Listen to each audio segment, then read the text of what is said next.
오늘 하나님께서 우리에게 주시는 말씀은 출애굽기 20장 22절에서 26절까지의 말씀입니다. 제가 봉독하도록 하겠습니다. 주님께서 모세에게 말씀하셨다. 너는 이스라엘 자손에게 이렇게 말하여라. 내가 하늘에서부터 너희에게 말하는 것을 너희는 다 보았다. 너희는 나밖에 다른 신들을 섬기려고 은이나 금으로 신들의 상을 만들지 못한다. 나에게 제물을 바치려거든 너희는 흙으로 제단을 쌓고 그 위에다 번제물과 화목제물로 너희의 양과 소를 바쳐라. 너희가 나의 이름을 기억하고 예배하도록 내가 정하여 준 곳이면 어디든지 내가 가서 너희에게 복을 주겠다. 너희가 나에게 제물 바칠 제단을 돌로 쌓고자 할 때에는 다듬은 돌을 써서는 안 된다. 너희가 돌에 정을 대면 그 돌이 부정을 타게 된다. 너희는 제단에 층계를 놓아서는 안 된다. 그것을 밟고 올라설 때에 너희의 알몸이 드러나서는 안 되기 때문이다. 아멘.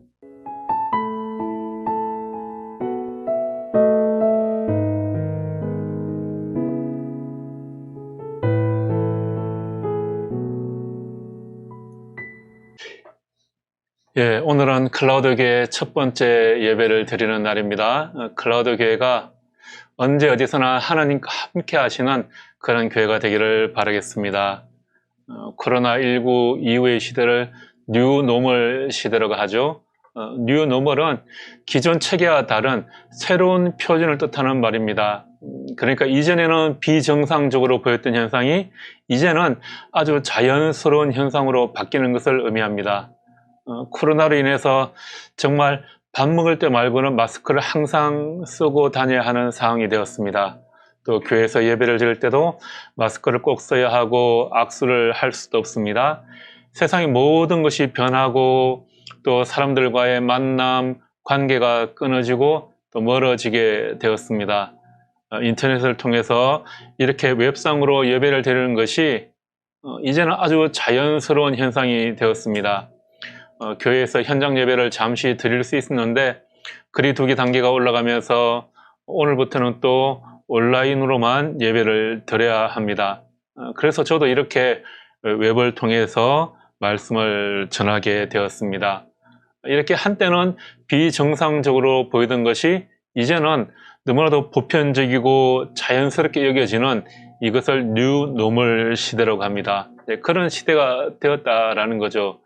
이러한 시대에 우리가 그럼 어떻게 살아가야 할 것인가?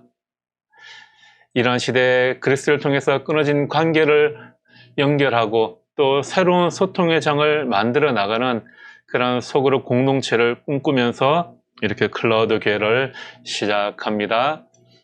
교회 이름을 클라우드 교회라고 지었습니다. 클라우드라고 하니까 교회 이름이 어렵다고 하시는 분들이 있습니다. 클라우드를 번역하면 구름이잖아요. 그렇다고 교회 이름을 구름교회 이렇게 하려니까 더 이상해서 클라우드 교회라고 하였습니다. 클라우드 교회 줄여서 표현하면 클교회, 앞으로 클교회다 이렇게 생각하시면 좋을 것 같습니다. 저 혼자만의 생각입니다. 그렇다고 계속해서 미래형으로 앞으로 클 거야 그렇게만 생각하시면 안 되고요. 하나님께서 원하시는 교회가 될 수 있도록 여러분들께서 계속해서 기도해 주시기 바랍니다. 출애굽기 19장에 보면 출애굽한 이스라엘 백성들이 시내산에 있었고 하나님은 빽빽한 구름 가운데 임재하였습니다. 구름은 하나님의 임재와 능력, 하나님의 영광을 상징하는 단어입니다. 신약 성경에서도 구름은 하나님의 현존을 나타낼 때 사용이 되었습니다. 이 뉴노멀 시대에 제일 중요한 산업 가운데 하나가 또 클라우드 서비스라고 하죠. 언제 어디서나 원하는 자료에 접속할 수 있는 것을 우리는 클라우드 서비스라고 합니다. 하나님의 임재의 상징인 구름과 또 언제 어디서나 접속할 수 있는 클라우드 서비스의 이 두 가지 의미를 합쳐서 언제 어디서나 하나님을 만날 수 있는 곳이다. 그런 의미로 클라우드 교회라고 이름을 지었습니다. 제가 지난 1년 동안 백수로 지내면서 중간중간에 밤낮 일요일 예배를 드렸는데 그 연장선에서 이 클라우드 교회가 시작되었다라고 보면 될 것 같습니다. 그래서 오늘은 이 클라우드 교회라는 이름으로 드리는 첫 예배니만큼 이 클라우드 교회의 의미에 대해서 말씀을 드리면서 오늘 예배를 드렸으면 좋겠습니다. 예, 클라우드 교회 첫 번째 클라우드 교회는 하나님이 함께 하시는 교회입니다. 하나님이 함께 하시는 교회입니다. 예, 중간에 이상한 소리가 들어갔는데요. 예, 블루투스 스피커에서 음성을 자동 인식해서 이상한 대답을 막 내놓고 있습니다. 예, 성경에 나오는 단어는 아니지만 쉐키나라고 하는 히브리어 단어가 있습니다.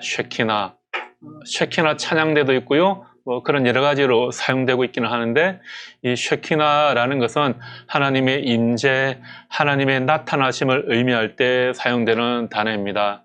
그러니까 영적인 존재이신 하나님께서 불완전한 세상에 함께 하신다, 그런 의미입니다. 하나님께서 우리와 함께 하기를 원하신다라는 것을 우리는 성경을 통해서 알 수가 있습니다. 출애굽기에서 하나님의 임재를 나타내는 말씀들이 많이 있는데요. 그 말씀 몇 군데를 지금 잠시 몇 군데 찾아보도록 하겠습니다. 먼저 출애굽기 25장 8절 말씀입니다. 내가 그들 가운데 머물 수 있도록 그들에게 내가 머물 성소를 지으라고 하여라. 하나님께서 이스라엘 백성들에게 성소를 지으라고 명령하셨는데 내가 그 성소에 늘 함께 하겠다. 주님께서 그렇게 말씀하고 계십니다. 그리고 출애굽기 29장 45절 말씀에는요. 내가 이스라엘 자손 가운데 머물면서 그들의 하나님이 되겠다. 또 이렇게 말씀하고 계십니다. 하나님께 제사 지낼 때 하나님께서 그들 이스라엘 백성과 함께 하여 주시겠다. 또 그렇게 말씀하고 계시고요. 출애굽기 33장 14절 말씀에는 또 이렇게 말씀하고 계십니다. 주님께서 대답하셨다. 내가 친히 너와 함께 가겠다. 그리하여 내가 안전하게 하겠다. 예. 가나안으로 이스라엘 백성들이 들어갈 때 하나님께서 그들과 함께하여 주시겠다. 예, 그렇게 말씀하고 계십니다. 이렇게 하나님께서는 이집트에서 탈출해서 가나안으로 가기 위해 광야를 지나고 있는 이스라엘 백성들에게 늘 함께 하시겠다. 이렇게 말씀을 하고 계십니다. 여러분 그렇습니다. 교회는 하나님께서 함께 하시는 공동체입니다. 교회는 하나님께서 늘 함께 하시는 곳입니다. 하나님이 떠난 공동체, 하나님께서 떠난 공동체는 망할 수밖에 없다라는 거죠. 구약 성경의 사무엘서에 보면 엘리라는 제사장과 그 아들 이야기가 나옵니다. 엘리와 그 두 아들은 겉모습은 제사장이었지만 아주 못된 짓들만 골라서 했습니다. 결국 이 두 아들은 전쟁에 나갔다가 죽고 그 두 아들이 죽었다는 소식을 들은 아버지 엘리도 그 소식에 놀라서 의자에서 뒤로 넘어져서 그대로 목이 부러져 죽고 맙니다.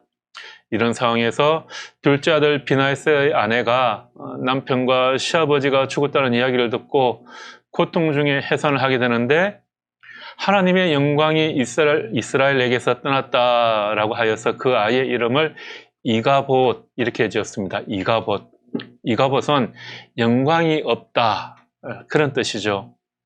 그렇습니다. 여러분 엘리의 가족은 하나님을 멸시하다가 하나님의 영광이 떠나가 버리고 말았습니다. 그의 집에만 하나님의 영광이 떠나버린 것이 아니라 이스라엘 민족 전체에 하나님의 영광이 떠나버리게 만들었습니다. 왜냐하면 하나님의 제사장이 하나님을 떠나니까 이스라엘 백성들도 당연히 하나님을 떠나게 된 것이죠. 하나님의 영광이 이스라엘에게서 떠났다는 것은 참으로 참담한 상황입니다. 하나님의 임재로 인해서 세상과 구별되고 하나님의 백성이라 불리던 그들에게 하나님의 영광이 떠난 것입니다. 이것을 이가봇 이렇게 부르는 것이죠. 그런데 엘리의 가정에 시중을 돌고 있던 사무엘에게는 하나님의 영광이 가득했습니다. 성경에서는 사무엘에 대해서 이렇게 평가를 하고 있습니다. 사무엘상 2장 26절 말씀인데요. 한편 어린 사무엘은 커갈수록 주님과 사람들에게 더욱 사랑을 받았다. 또 사무엘상 3장 19절 20절에서는 이렇게 이야기하고 있습니다. 사무엘이 자랄 때에 주님께서 그와 함께 계셔서 사무엘이 한 말이 하나도 어긋나지 않고 다 이루어지게 하셨다. 그리하여 단에서 브엘세바까지 온 이스라엘은 사무엘이 주님께서 세우신 예언자임을 알게 되었다.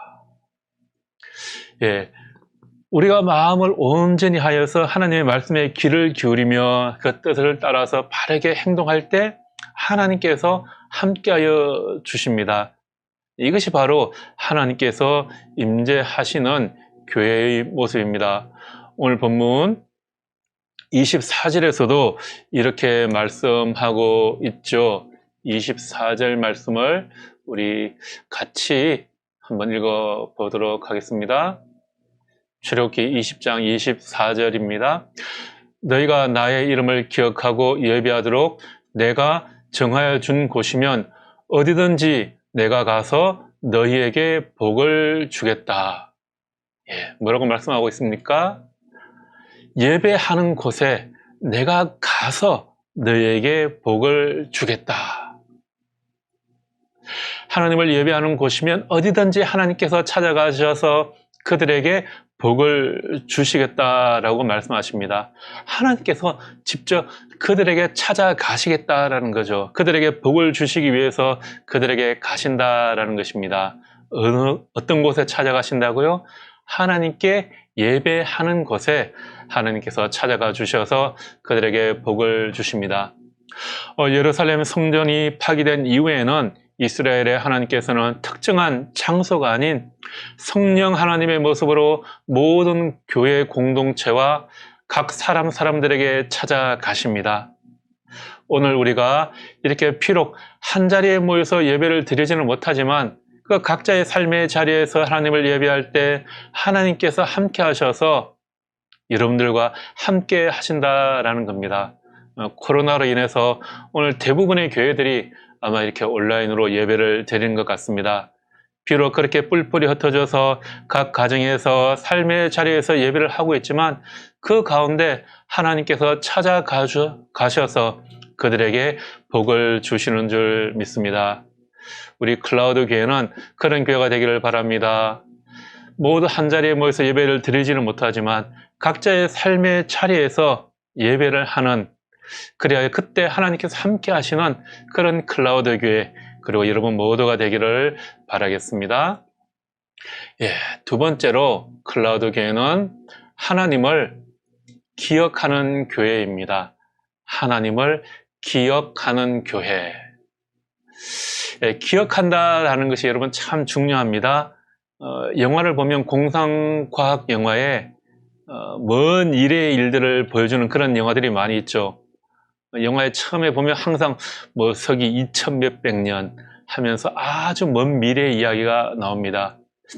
그런데 이러한 영화의 줄거리는 대부분 비슷하죠. 먼 미래에 사람이 만든 인공지능 컴퓨터, AI 로봇이 꼭 나옵니다.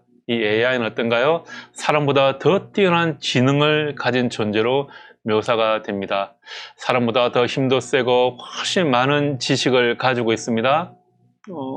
이제 이것이 뭐 그렇게 큰 미래 이야기도 아닌 것 같습니다. 지금도 AI가 사람을 뛰어넘는 분야가 너무나도 많잖아요. 또 사람처럼 생긴 AI 로봇도 나오고 있습니다.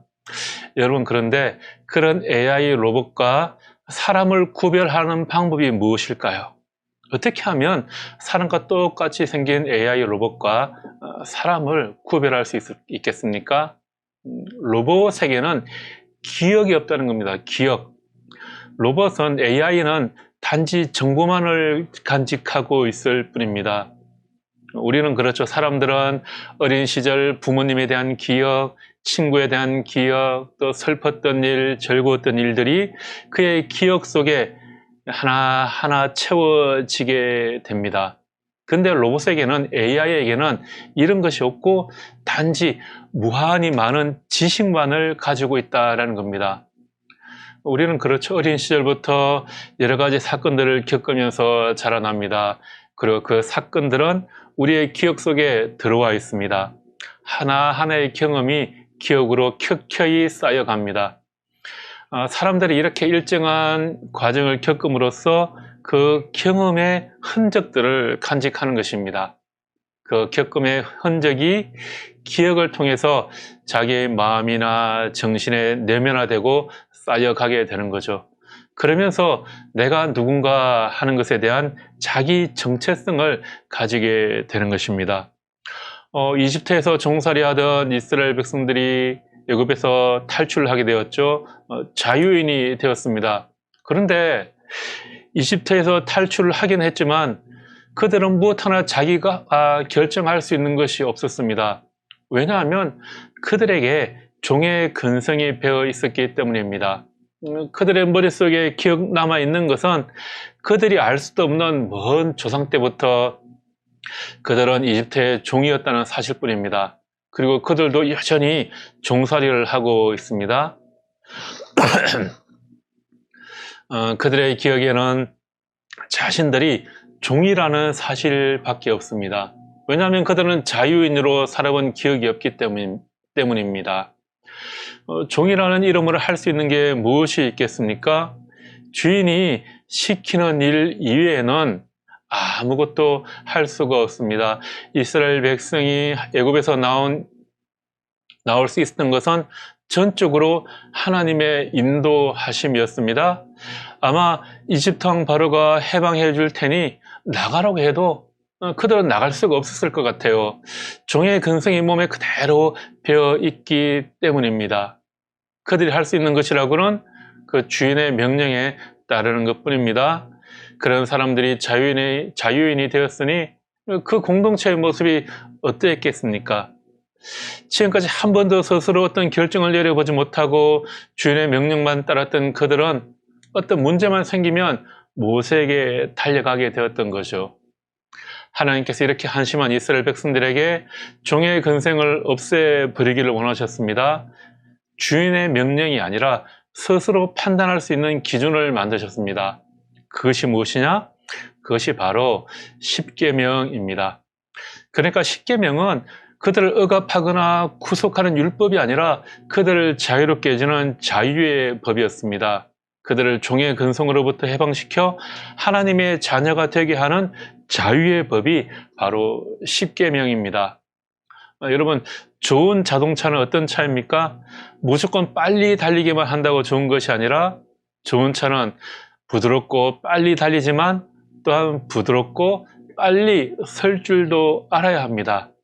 달리기만 하고 서지 못한다면 좋은 차가 아니죠. 십계명이 바로 그런 것입니다. 우리에게 달려가야 할 경우와 서야 할 경우를 알려주는 것, 그것이 바로 십계명입니다.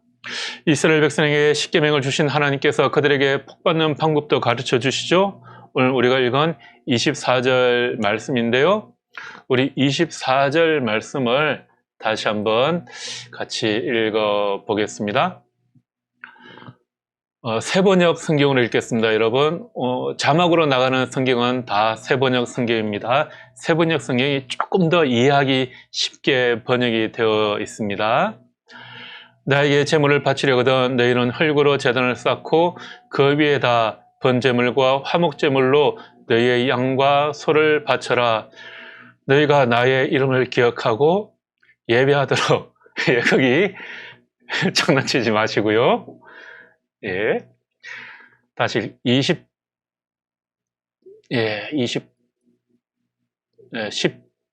19절인가요? 24절 말씀 다시 읽겠습니다.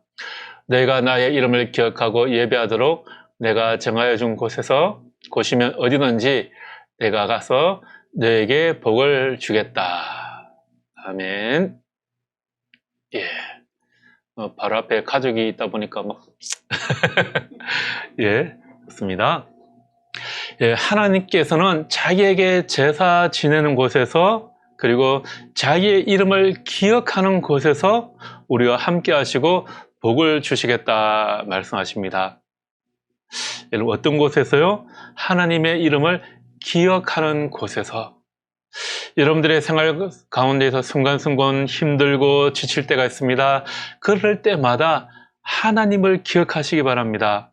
하나님의 이름을 기억하는 곳에서 복을 주시겠다 말씀하십니다. 무엇을 기억해야 한다고요? 우리의 처지를 아시고 우리와 함께 하기를 원하시고 또 우리를 위로하기를 원하시고 우리의 예배를 받으시기를 원하시는 그 하나님을 기억하라라는 것입니다. 그 하나님을 기억하는 날이 바로 오늘 이 주일 예배 시간이 되는 것입니다. 그렇다고 주일에만 하나님을 기억하는 것이 아니고요. 모든 순간이 하나님에게 속한 날이죠. 그래서 우리는 모든 순간 매일매일의 삶 가운데 하나님을 기억할 수 있게 되기를 바랍니다. 그래서 우리가 새벽 기도회를 하고 매일 말씀을 묵상해야 된다. 그렇게 이야기를 하는 것입니다.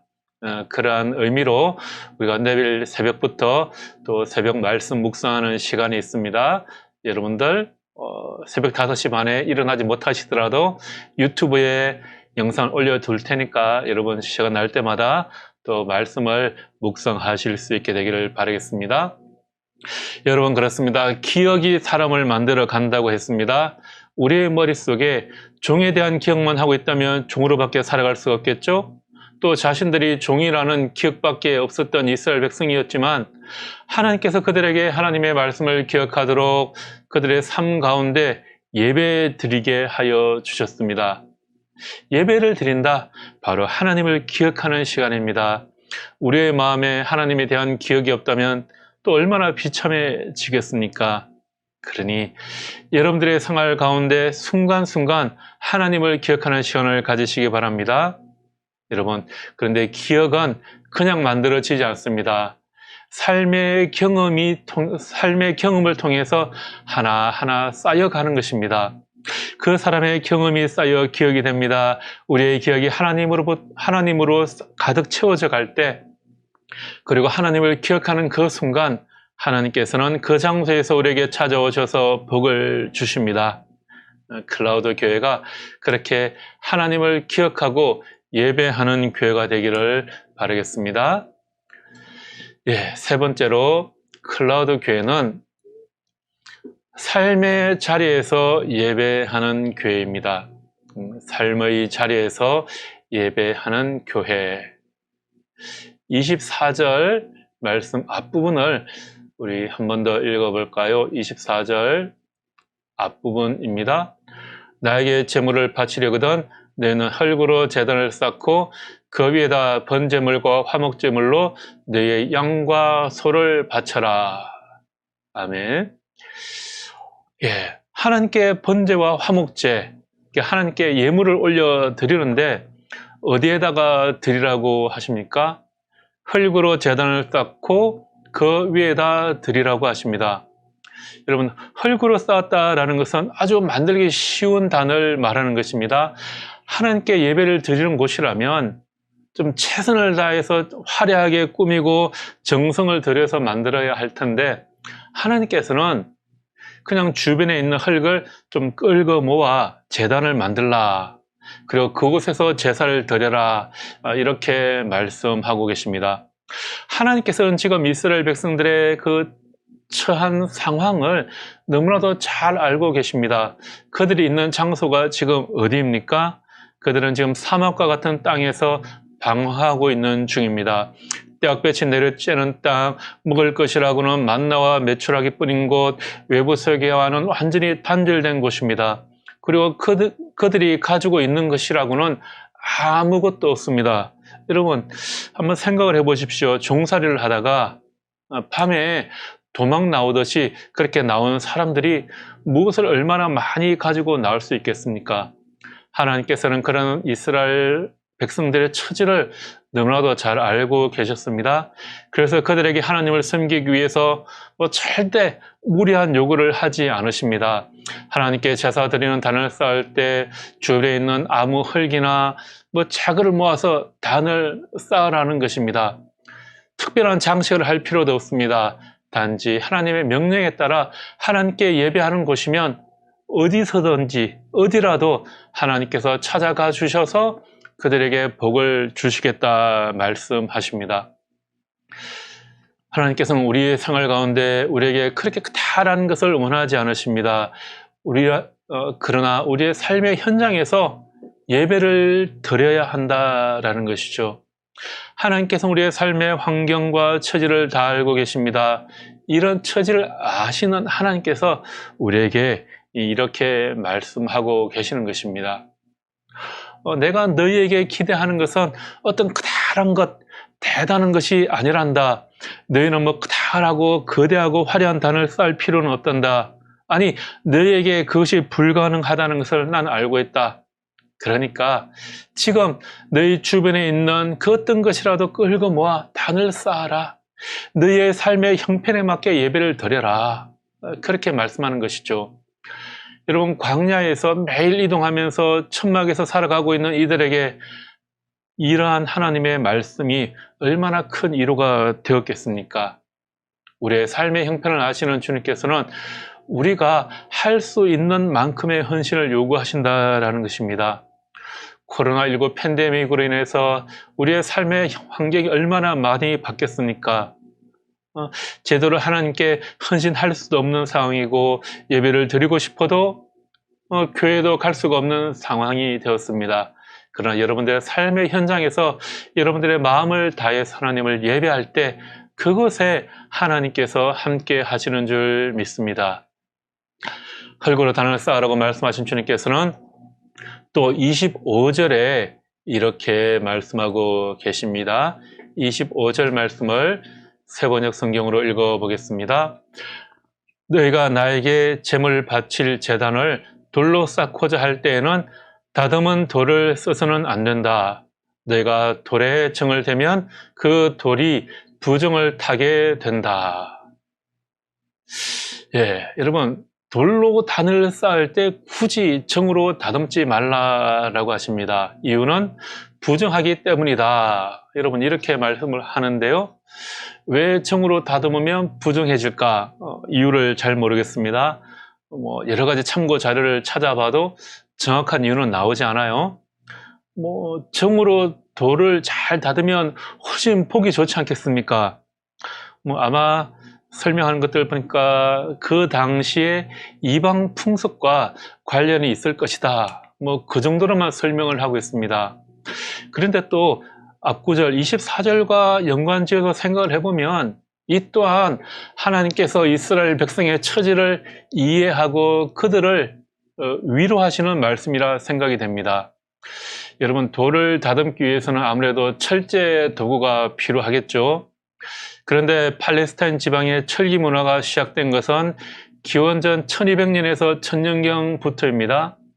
역사적으로 보았을 때 이스라엘 백성들이 애굽에서 이집트에서 탈출한 그 시기는 기원전 약 1280년경으로 추정이 됩니다. 그러니까 팔레스타인의 철기 문화가 이제 갓 시작되었을 때 이스라엘 백성들이 애굽에서 탈출하게 되었다라는 거죠. 그러니까 광야에서 유랑하고 있는 이 이스라엘 백성들이 철로 만든 그런 도구, 정이나 망치를 구하기가 어디 쉬운 일이었겠습니까? 돌을 반듯하게 깎아서 제단을 쌓는 일은 또 보통 일이 아닙니다. 또 그 광야에서 어디에서 그러한 반듯한 돌들을 모아서 단을 쌓을 수가 있겠습니까? 하나님께서 돌을 정으로 다듬지 말라라는 것은 또 이런 의미인 것 같습니다.